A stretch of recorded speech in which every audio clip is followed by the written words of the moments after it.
Hi, I'm Susan Ingalls with South Carolina Legal Services, and I want to talk to you about why the property list in a claim and delivery action is so important. Why is it important? Well, when a finance company is suing you for claim and delivery, what they're asking the court to do is give them what we commonly refer to as a pickup order so that they can come to your home and pick up all the property that you listed as collateral for the loan. They're not asking for a judgment for money, they're just asking for that property. And if a pickup order is issued, then they're gonna come to your home, come in, gather all this property, and that can be real disruptive to your household. So you don't want that to happen. And so the best way to address that, if in fact you're being sued for claim and delivery, you've not paid on your loan, and you do admit that you owe the money and haven't paid it, with a claim and delivery action, the most important thing you can do is complete the property list, which you find in our classroom, and take that to court with you. Now, quite often in these finance company situations, you've maybe refinanced the loan. So you've got what you initially listed on the loan as collateral, but also items that you've added along the way, because the law does require them to add new property if they're refinancing the loan. So, for example, they might call you up and say, hey, we've got some more money available for you on your loan because you've been, paying it down. Come on down and get $150. Well, that sounds great, doesn't it? But you're restarting the whole loan all over again. And you've added other property as collateral. And so you're endangering your property in the event that you're not, as happens with so many people, not able to make the payments on the loan at some point. Now, the property values that are placed on the collateral that you list are quite often very inflated, okay? Because this is property that usually you've owned for a while. It's not brand new, so it's not worth what you paid for it. So here I've put together an example for you of how you might complete your property list. So what I've added here is 3 items. And as you look at the property list and you print it out, you can see that we have 3 columns really. What's the piece of property? What's the name of the item?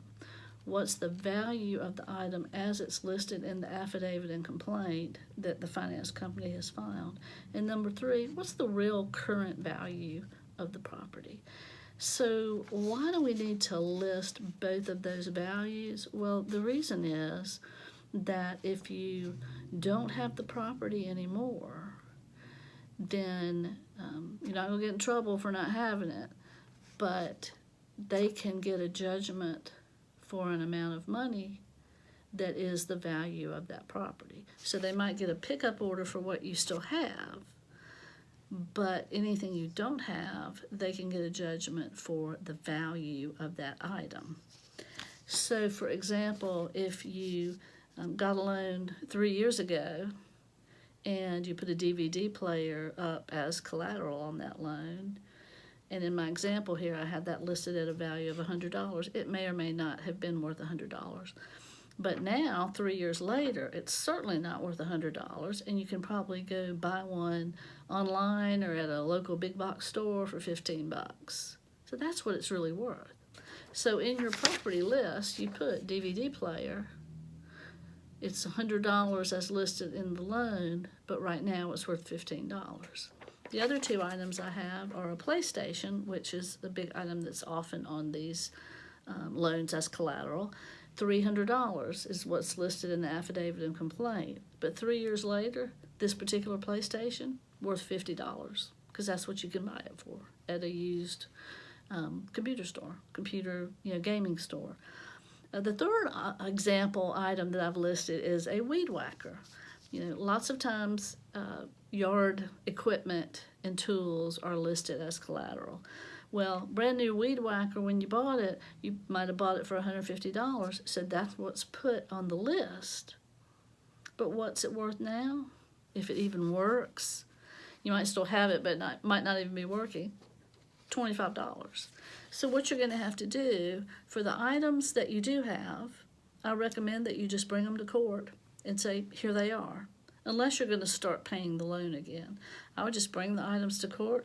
You know, when you list items on a loan, you want them to be things that are going to be easy to replace later on. So you bring those to court, you turn them over, and anything that's on the list that you don't have, then you're just going to say, okay, here's what I say the value of them is. And you can hand this up to the judge. Now, the judge may want you to testify under oath about these values, but you're entitled to do it that way.